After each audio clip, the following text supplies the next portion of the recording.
Good morning, good afternoon, good evening. Hello. Welcome back to Good Conversations. I'm your host as usual, Carlin. I'm here with my beautiful, vivacious, and outspoken little sister, Fanice. It is I. Yeah. Hello, guys. Tell the people a little bit about yourself. Hello, guys. My name is Fanice. I am 28 years old. I am a Virgo. I specialize in customer service as a job, I guess. I feel like I'm in class and you have to tell the people like, my major is social work and I'm gonna be here. I plan on being a rehab specialist. I don't know. I don't know what else to tell you, but I'm a girl. I'm 28. It's PHANICE, not FINIS, nothing like that. It's pretty simple. Not fine ass. Not panties. I had somebody tell me that the other day that irritated me. Panties, that's not my name. Funnies, that's it. Oh my God. And I'm his little sister. Baby of five of y'all niggas. And it's just I. So yes, that's about it. That's all I got for you. Oh my God. That's my little sister. That's her all the time. This is no all day. All day, every day. All day. So you were in school. You went to Winston-Salem State, HBCU. Tell us about that. Ram Pride. Yeah. Ooh. Right. So basically, yes, I went there for 3 years.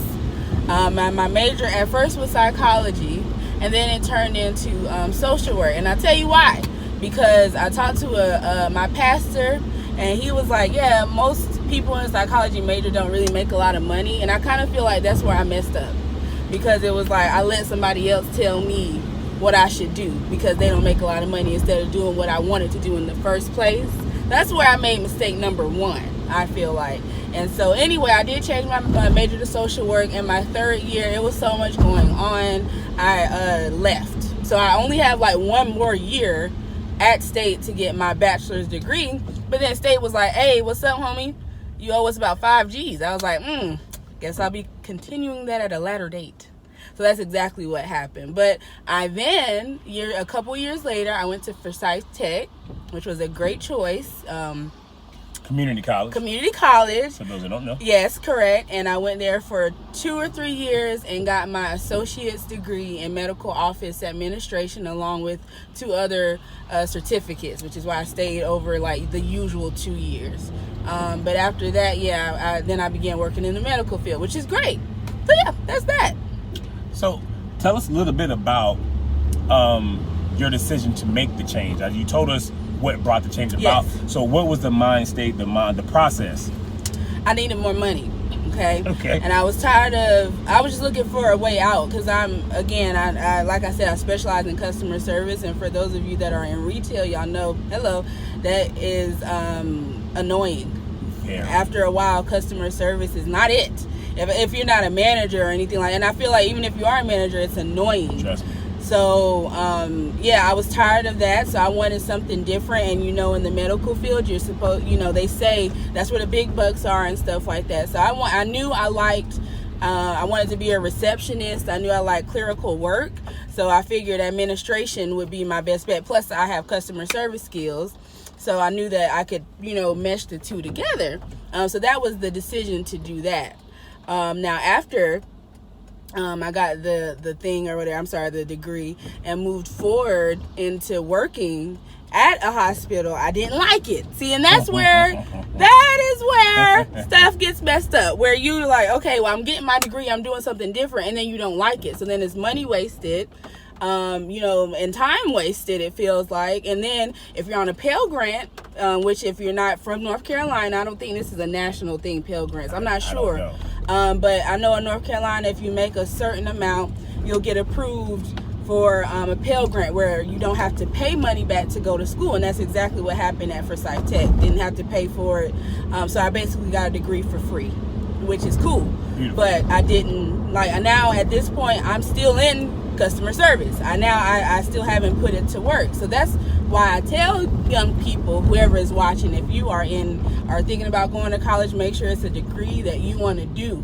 So if just in case you are eligible for grants or even especially a loan, make sure it is what you want to do.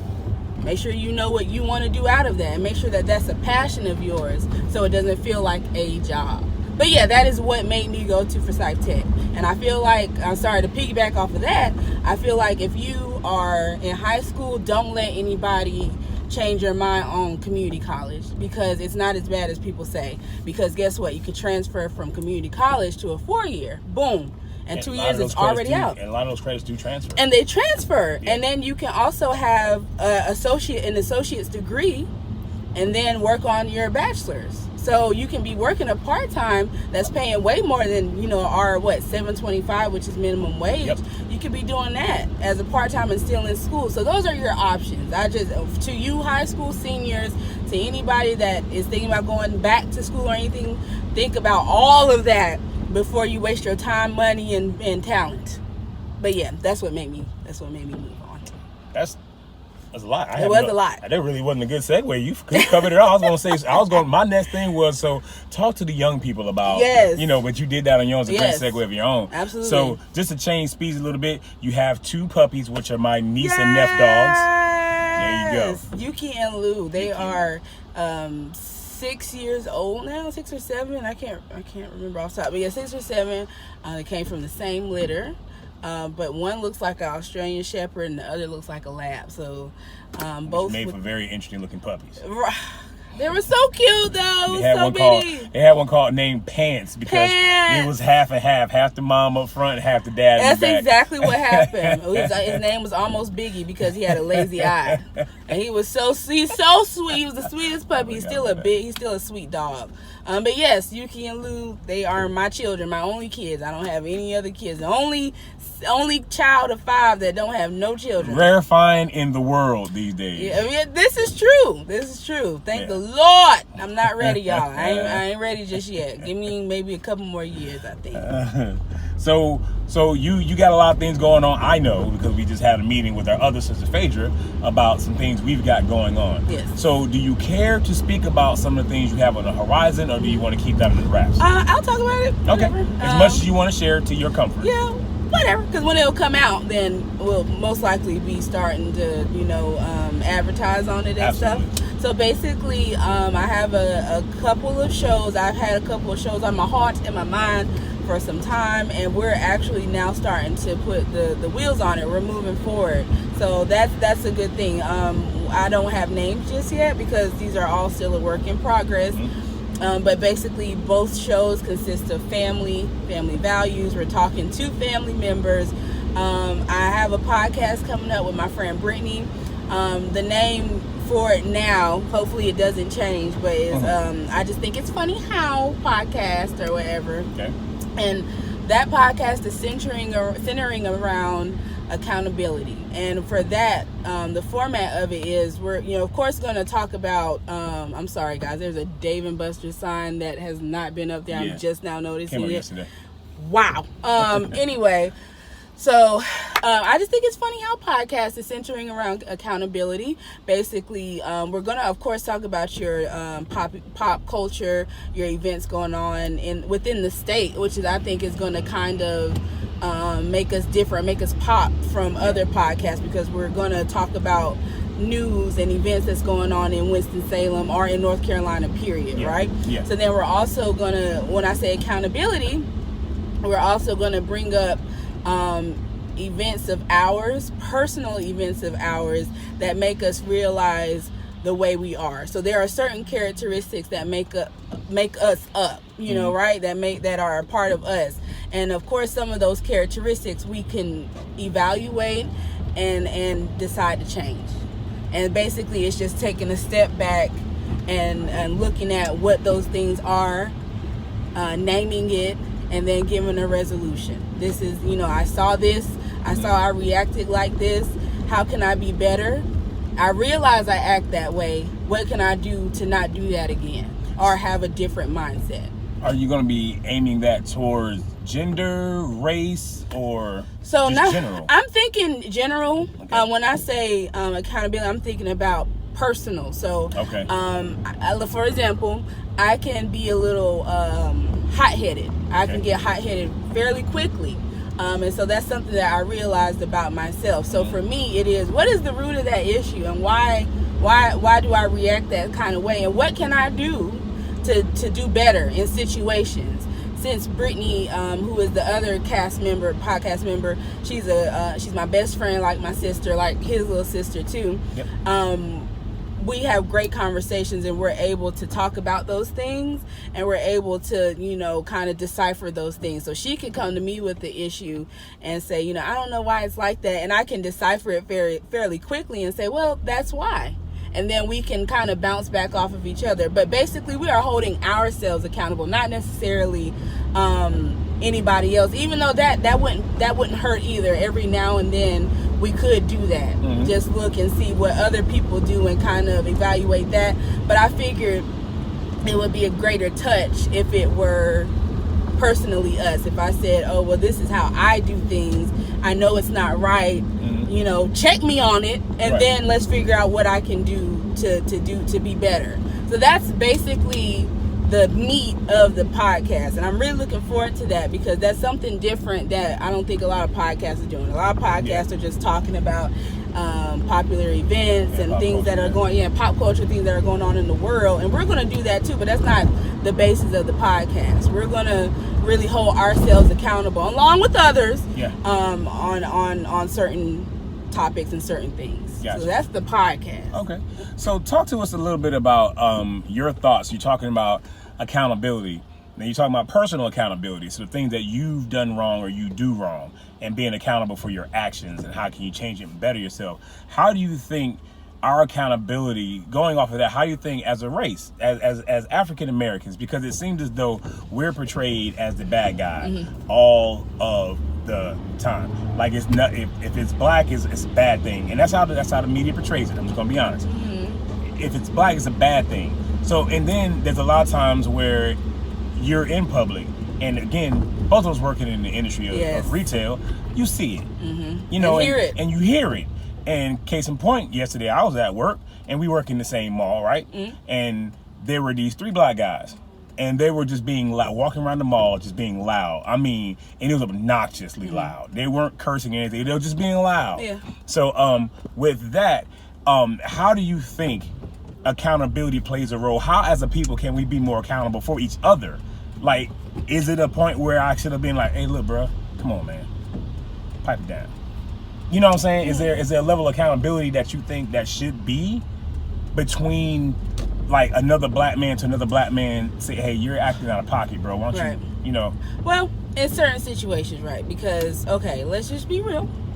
Sometimes we can be loud as a people. I know I can. I know I was. As a family, we are. I was about to say, when I was younger, with my friends, I was loud. When we're together as a family, our laughs are loud. Yeah, so that, I don't really see a problem with that, because at that same time, I'm just like, do you? Yeah. You know what I'm saying? Do you? You're not hurting nobody. You just loud. Mm-hmm. And so in that aspect, no, I don't feel like we should be like, oh, you're too loud, bro. Come on, calm it down. Seriously, like, because anybody coming to anybody like that, they can take it any kind of way and react a certain kind of way. Yeah. So that not necessarily. Now, if you know somebody that we're black, so we have a brother or somebody that steals.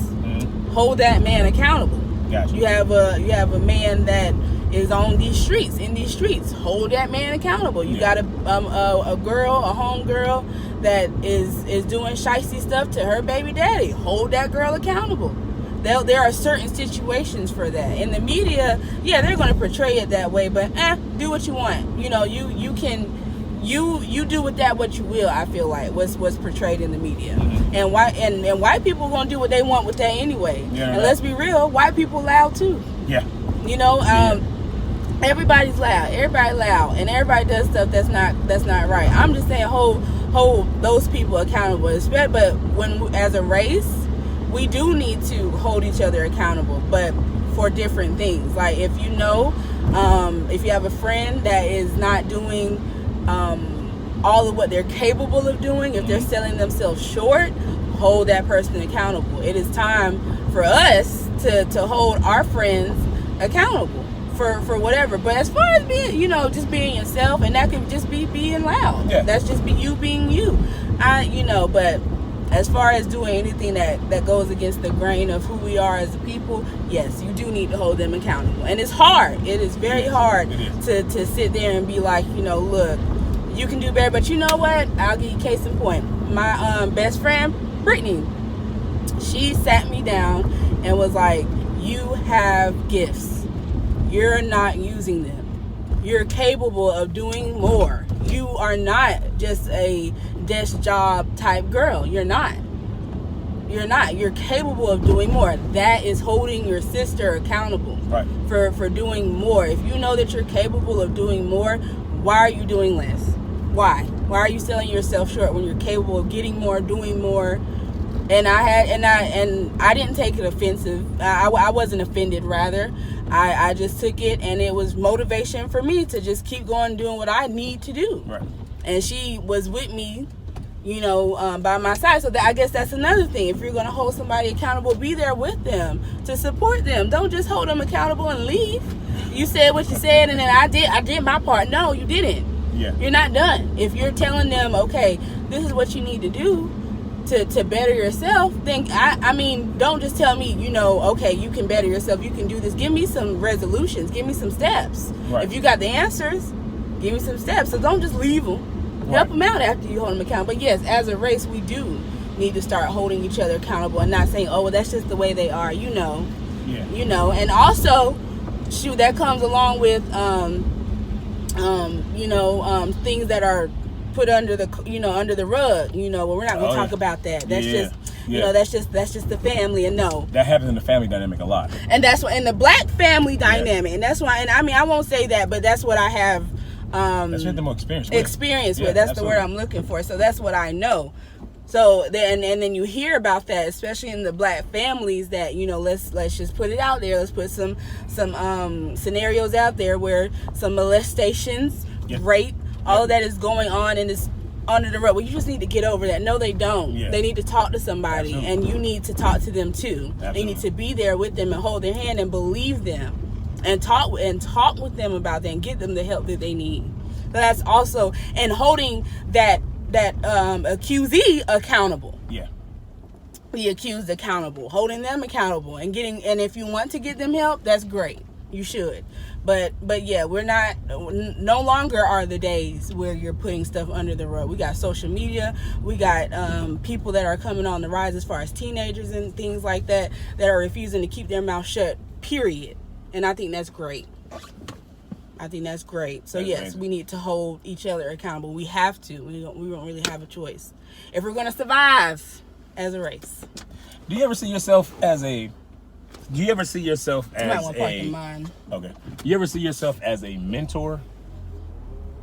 In a really. mentoring position? I don't know. I mean, the only ones that I see like that is with my nieces and my nephews, because I'm going to tell you the truth at all times. But as far as anybody else, I don't have the opportunity to speak with anybody that is, younger. But I can see myself in that position to be that. And I would love to do that, but I have nieces and nephews galore that could use that. And that's how I feel. Like, I would do big brothers, big sisters. Mm-hmm. But then I was like, that time that I'm spending with somebody else, I could spend with my nieces and nephews. I don't want them to feel like, oh, well, you doing that, but you got me here. You haven't taken me nowhere. You ain't gone nowhere with me. Right. So I take that aspect and speak with them instead. So yeah, in that aspect, yeah, I do kind of see myself as a mentor, but I'm also your aunt. So you can always come to me and speak with me about things, and I'm gonna give you the most honest truth, right? Especially if I have experience in it, I'm gonna tell you. Especially, yeah, because I think that's really important, especially being an aunt. You can have that kind of relationship with them, because my Alexis is 20, 21, excuse me, and you're 28, so it's not that big of a difference, right? You know what I'm saying? So it's easier for you to have that conversation. I'm looked at as dad as much as I want them to know that you can come and talk to me. I'm still dad. Mm-hmm. You are Aunt Fanice, and a lot of times you're not even Aunt Fanice. You're Fanice. I'm just Fanice, yeah, because that's how they relate to you, and it's not a disrespectful thing. Don't get it wrong. No, please don't. Older Southern people don't. It's not a line of disrespect. That's just how much they actually respect her. Right. So it's that level of understanding, I think, which makes it really great, your relationship between you and your nieces and nephews. Oh yeah. I think that's awesome. Oh yeah. Oh think yeah. that's awesome. And when it's my time to, have children, I'm hoping that they have the same relationship with y'all. Be a lot older, throw punches. Yes. I ain't got time. Okay, that's right. There it is. Do it, Yes, because that's after my yes. first one, and then his, and then onward. Yeah, absolutely, absolutely. Well, that's part 1. Part 2 is coming soon. We're gonna have a much longer conversation, much more in-depth conversation, because now I have some ammunition to build off of to ask more in-depth questions and to get more out of Fanice. She's a wealth of knowledge, whether she wants to admit it or not. Talk to her for a little while. It's a great conversation. Come on, talk to me. Have a conversation. Talk to Wrench me. on out. Because we actually talked. You remember I asked you about setting up like some kind of table and chairs downtown? And Oh, saying, yeah, like, yeah, you want yeah. to have a seat and talk? Just talk. Yeah, I still want to do that. I'm just scared that some weirdos. crackheads gonna be like, we got 5 cents. Yeah. I don't have time for that. I don't have nothing for you for yeah, that situation. no, I not want at to all. talk to you about Not at all. at home stuff or something. I don't want to talk to you about your addiction. I don't have nothing for you for that. I Yeah. don't have nothing for you for that. But Yeah. I like to think that I got some stuff to talk about. So I think it's a great idea. I still think we should do it. I just don't know how. I don't know how either. We Yet need a to bodyguard do or it. something. Yeah. Anybody bodyguard? Maybe we can have a controlled type of deal. You want to speak to somebody? Yeah, but what are you speaking about today? What? Oh, have like a receptionist. Yeah, it's Yeah. What So, is your this inquiry? next- Her problem is her toe hurts, and yes. you're gonna want Ice. to talk to Novant down the street. Right. You're gonna- That's all I got. Ice and Epsom salt. That was our dad's cure You're for welcome. everything. Epsom salt. That's all I got for you. You're welcome. That'd be $5.99. Yes. You knew this one was about. I'm gonna charge you $5.99. That is all. That's what it is. But anyway, until next time, ladies and gentlemen, Thanks, guys. y'all be cool, be safe. Be black.